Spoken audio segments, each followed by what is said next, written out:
Selamat pagi saudara yang dikasihi Tuhan. Kita jumpa lagi dalam renungan pagi GPD Bethesda Makassar. Pagi ini saya akan mengajak kita untuk membaca dari buku Amos pasal 5 ayat yang ke-14 yang berkata sebagai berikut.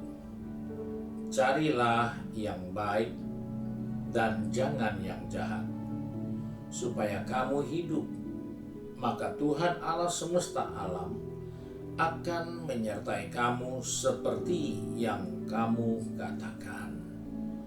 Puji Tuhan, kita menjumpai satu nasihat firman Tuhan untuk kita, bahwa dalam perjalanan kehidupan kita diingatkan untuk harus berupaya mencari yang baik, bukanlah yang jahat.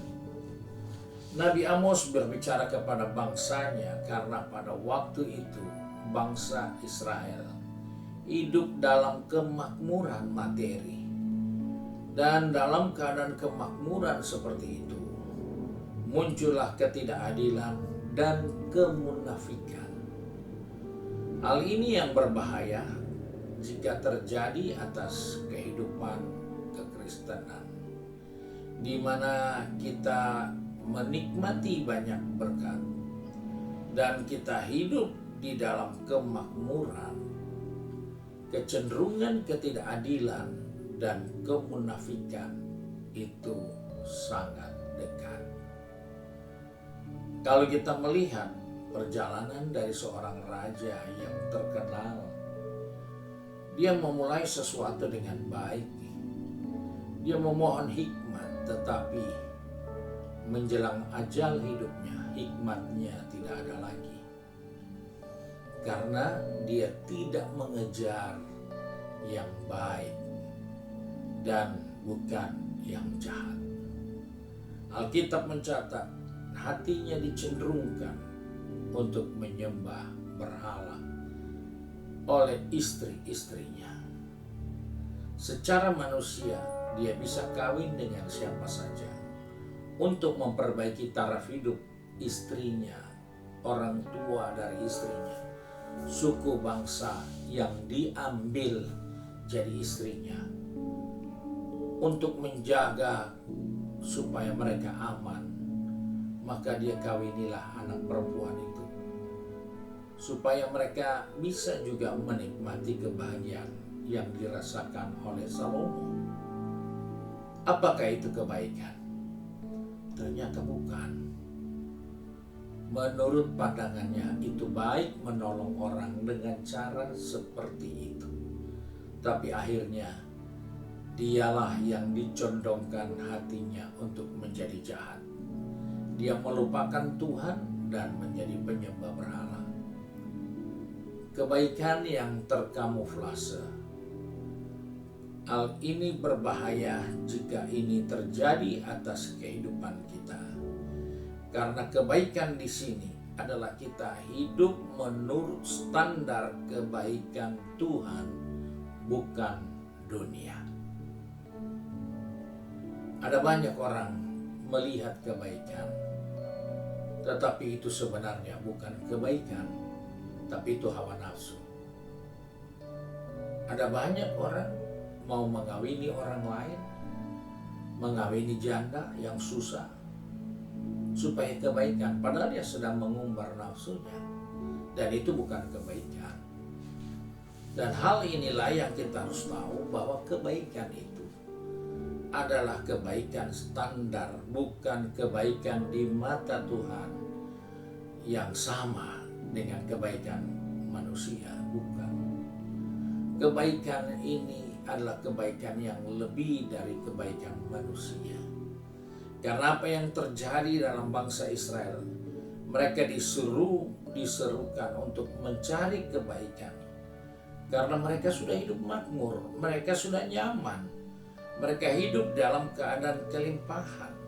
Dan dalam keadaan begitu, ketidakadilan muncul, kemunafikan merajalela. Dan itulah kebaikan yang ada di dunia ini. Kelihatannya baik, tetapi ada kemunafikan di dalamnya. Hal ini yang harus kita waspadai, karena di dalam dunia ini kebohongan untuk kebaikan itu adalah baik. Kita bisa bohong demi suatu kebaikan dan kita mengharapkan hasilnya akan baik, tapi kita lupa benih yang kita tabur itu kebohongan, bukan kebaikan. Hal ini yang berbahaya, karena ada banyak orang berjanji, kalau saya terpilih saya akan bikin ini, saya akan bikin itu, saya akan begini dan begitu.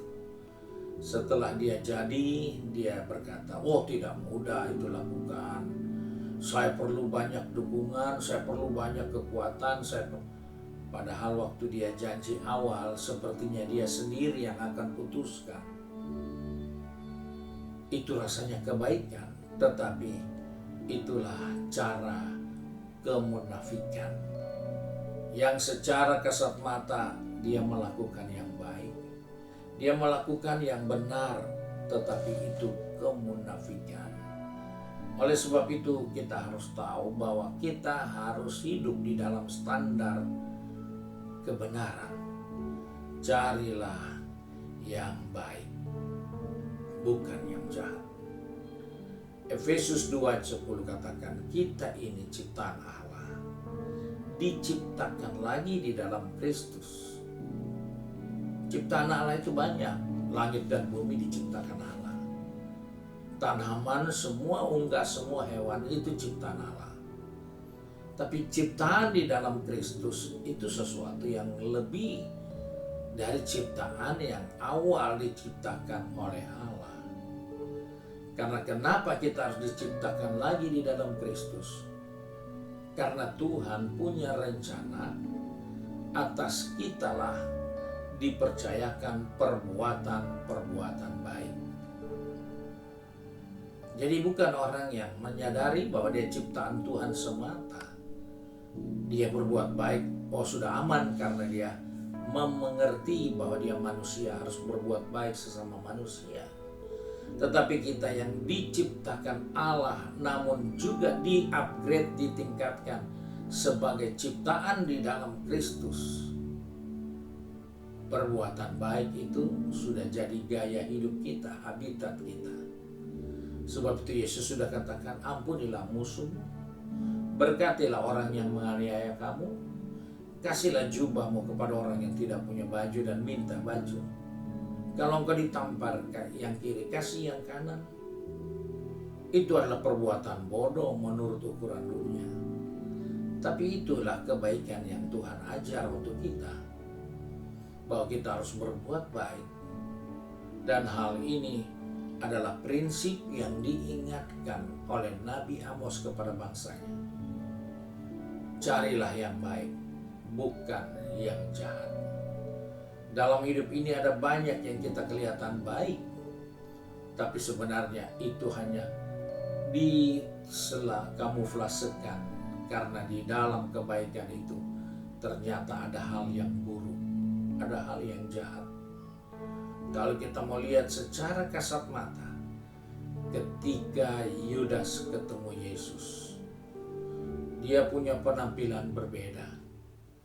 Dia datang kepada Yesus di Taman Getsemane, cipika-cipiki.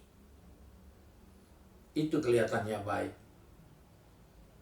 Tapi itu adalah signal untuk orang-orang Romawi menangkap Yesus.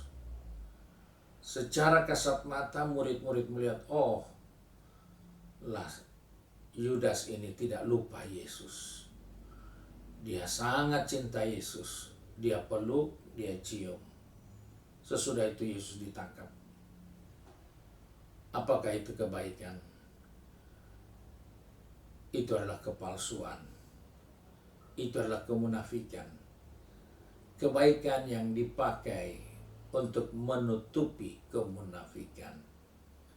Ada banyak orang dalam perjalanan hidup ini, kelihatannya baik, tapi dia menutupi kebaikan yang sesungguhnya di dalam kemunafikannya.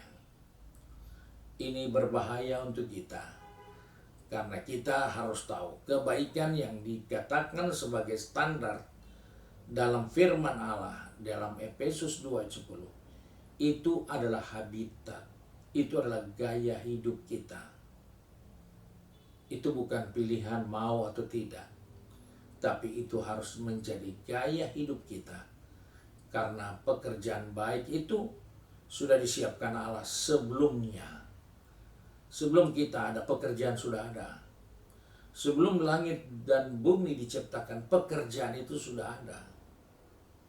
Betapa mulianya kita yang dipercayakan untuk menjadi orang-orang yang berbuat baik. Tuhan berkati kita, mari kita satu dalam doa. Kami mengucap syukur untuk kasih karunia-Mu. Karena kembali pagi ini Tuhan mengingatkan kepada kami bahwa kami harus mencari yang baik, bukan yang jahat. Tuhan pegang tangan kami, atur langkah kaki kami, supaya kami berjuang untuk yang baik, bukan yang jahat. Karena kami percaya kami diciptakan untuk perbuatan-perbuatan baik. Sebab itu Bapa, tolong anak-anak-Mu yang sudah pergi bekerja, berbisnis, studi, maupun sudah sibuk dengan kegiatan di rumah tangga masing-masing, ataupun sudah mulai melakukan kegiatan di institusi-instansi mereka. Kami mohon Tuhan pelihara, lindungi, untuk mengingatkan kepada kami bahwa kami semua terpanggil untuk perbuatan baik. Kami bukan terpanggil untuk berbuat semaunya, tapi kami terpanggil untuk berbuat yang baik. Tuhan tolong kami, biarlah sepanjang hari ini kami melakukan semua yang baik sebagai wujud nyata dari kasih karunia-Mu bagi kehidupan kami. Dan di dalamnya Bapa di surga dipermuliakan. Terima kasih ya Tuhan. Kami bersyukur dan berdoa di dalam berkat nama Tuhan Yesus Kristus. Haleluya. Amin.